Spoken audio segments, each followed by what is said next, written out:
Hey guys, picture this. It's past midnight. The world outside is completely quiet, but inside these walls, the air is thick with secrets. Welcome back to another late night deep dive. Today, we're peeling back the curtains on history's darkest corners, looking at the people who ruled with an iron fist, and honestly, absolute madness. But before we dive in, do me a quick favor, hit that like button, and drop your local time in the comments right now. Honestly, I just love knowing how far across the world these late night stories are traveling and exactly what hour it is where you are. So, turn down your lights, get comfortable, and let's be real for a second.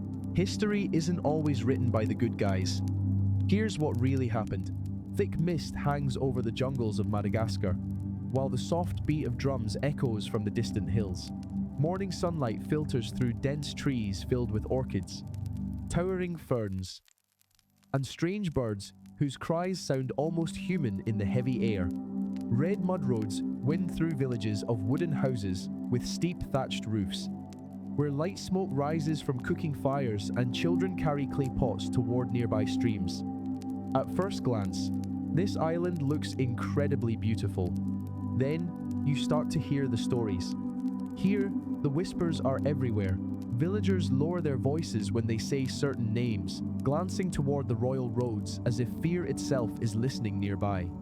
Traders coming from remote settlements spread rumors at the edges of crowded markets, surrounded by woven baskets, bags of rice, dried fish, and bundles of sugarcane. And eventually, every conversation leads back to the same ruler, Queen Ranavalona I. History remembers her as the Mad Queen of Madagascar. Though, like many terrifying rulers, the reality is way more complicated than a nickname. Some see her as a cruel dictator, responsible for massive suffering and loss of life.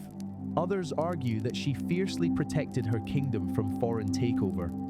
At a time when European empires were seizing huge parts of the world, scholars still debate whether Ranavalona's isolation policies saved Madagascar's independence or destroyed the population to a point where it could never recover. Maybe both are true. Human history rarely gives us answers clearer than that. You're traveling now toward the royal capital of Antananarivo, high in the island's central highlands. Stone steps climb up between terraces and royal compounds. Looking out over massive green valleys, soldiers with spears patrol carefully, while nobles wearing beautifully woven lamba robes pass through crowded courtyards under a bright tropical sky. A major historical fact makes Ranavalona's rise clear immediately. At first, nobody expected her to rule. Born around 1778, Ranavalona's life started far away from the throne, but through marriage and palace politics, she linked herself to King Radama I, and her position inside the royal court slowly grew stronger. Then, in 1828, Radama's sudden death changed everything. Officially, the throne was supposed to go to someone else. But instead, Ranavalona moves fast. Her allies in the military and the political elite back her claim. Rival heirs disappear. Potential opponents are dealt with before they can even get organized. And suddenly, against all odds, Ranavalona becomes queen. Picture the coronation now, under the blazing sun. Drums echo across the crowded ceremony grounds. Warriors wave their spears in the air. Nobles kneel before a ruler that many never imagined would lead this kingdom. From the very beginning, Ranavalona rules through her authority and through fear. During this time, European influence is exploding across Africa and Asia. Missionaries bring Bibles, schools, foreign customs, and political connections. European traders push for special deals and influence over local rulers. Ranavalona sees danger in this expansion everywhere. And to be honest, she wasn't exactly wrong, because history shows over and over that colonial powers enter foreign lands politely at first, but they usually end up bringing the cannons and the flags. Because of the rising danger, Ranavalona reacts with total aggression. Foreign influence is cut off, Missionaries are watched with constant suspicion. People who convert to Christianity face brutal punishment. Trade becomes tight. And the government's grip on the island gets even stronger. A bizarre historical fact shows just how deep royal customs reached into daily life. Some ceremonies required strict symbolic actions, with sacred animals, formal robes, and carefully planned processions linked to ancestor worship. To outsiders, these rituals looked mysterious, but inside the kingdom, they were a constant reminder of who held the power. And Ranavalona, she understands symbols very well. You're walking through the royal compound now, where wooden palaces sit on carved stone foundations, and guards stand perfectly still under red flags. Servants hurry past with woven mats, clay bowls, and water jars, while royal advisors whisper anxiously at the edges of shaded courtyards. Even in the silence, the atmosphere feels strained, because under Ranavalona, punishment can come out of nowhere. One of the most infamous practices linked to her reign is the Tangena ordeal. In this judicial test, accused people were forced to eat poison taken from the Tangena fruit, along with pieces of chicken skin. If the person successfully vomited all 3 pieces, they were considered innocent. If they failed, they were proven guilty. And usually, that was the end. This means your legal defense strategy basically becomes surviving the poison. Medieval justice systems really were determined to invent new nightmares every single morning. A major historical fact is widely accepted. Massive numbers of people died during the Tangena tests under Ranavalona's rule. The exact numbers are still debated, but the horror is clear. Entire communities lived in fear of accusations because the trial itself was potentially fatal, whether you were innocent or not.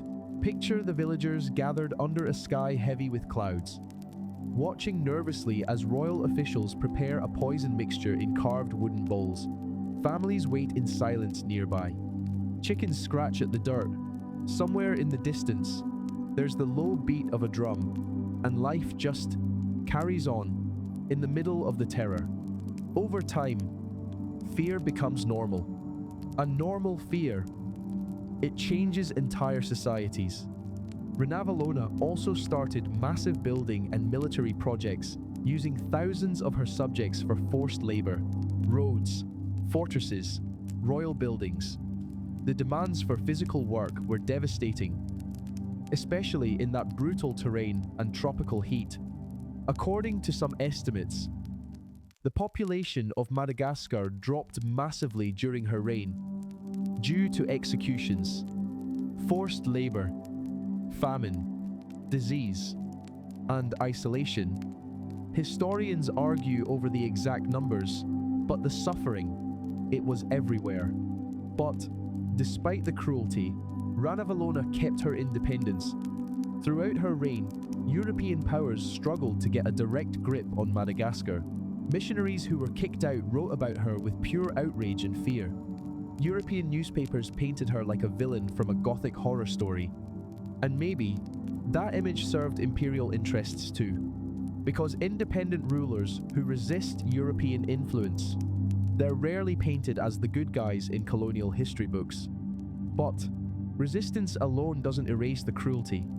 You're walking through a crowded public square now, where prisoners kneel under armed guards while people avoid making eye contact. The nearby markets go on peacefully, because even during political terror, people still need rice, tools, and clothes. It might be one of the strangest truths in history. Life just keeps going, right in the middle of the nightmare. A bizarre detail of the Madagascar court feels strangely peaceful compared to everything else. The nobles often wear beautifully woven silk lamba robes, dyed with rich natural colors and intricate patterns. Even a cruel state produces art, music, and craftsmanship. Humanity stays complicated until the very end. Scholars still debate. Did Ranavalona truly believe her harsh rule was saving Madagascar from foreign destruction, or did her mind slowly break under the weight of fear?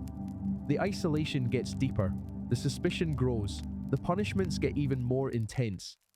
The longer a ruler stays in absolute power, the more enemies they start to see everywhere. You're entering the final years of her reign now. The royal palace feels a bit quieter. Aging advisors move carefully through the shaded hallways. Foreign visitors are rare. Stories of executions spread much further than official announcements. Outside the capital, the jungles sway in the tropical rain, while remote villages stay locked under her iron grip. Ranavalona ruled for over 3 decades. 33 years. Long enough for fear to become tradition. She finally died in 1861, leaving behind a kingdom that was exhausted, but still independent. Her son immediately reversed her isolation policies and opened Madagascar to foreign influence almost overnight. And before the smoke from her funeral even cleared, history started debating her legacy.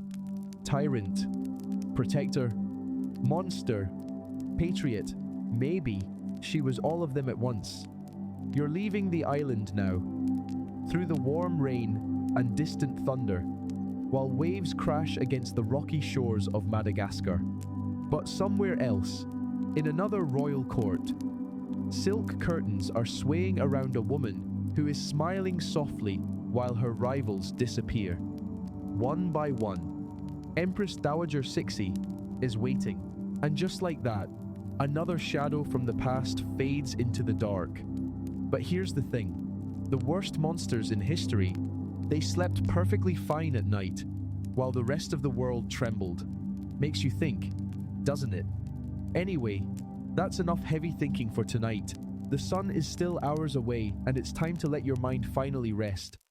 If you want to keep drifting through these lost stories with me, make sure to hit subscribe so you don't miss the next chapter. But for now, close your eyes, sleep well, and I'll see you in the next midnight hour. Good night.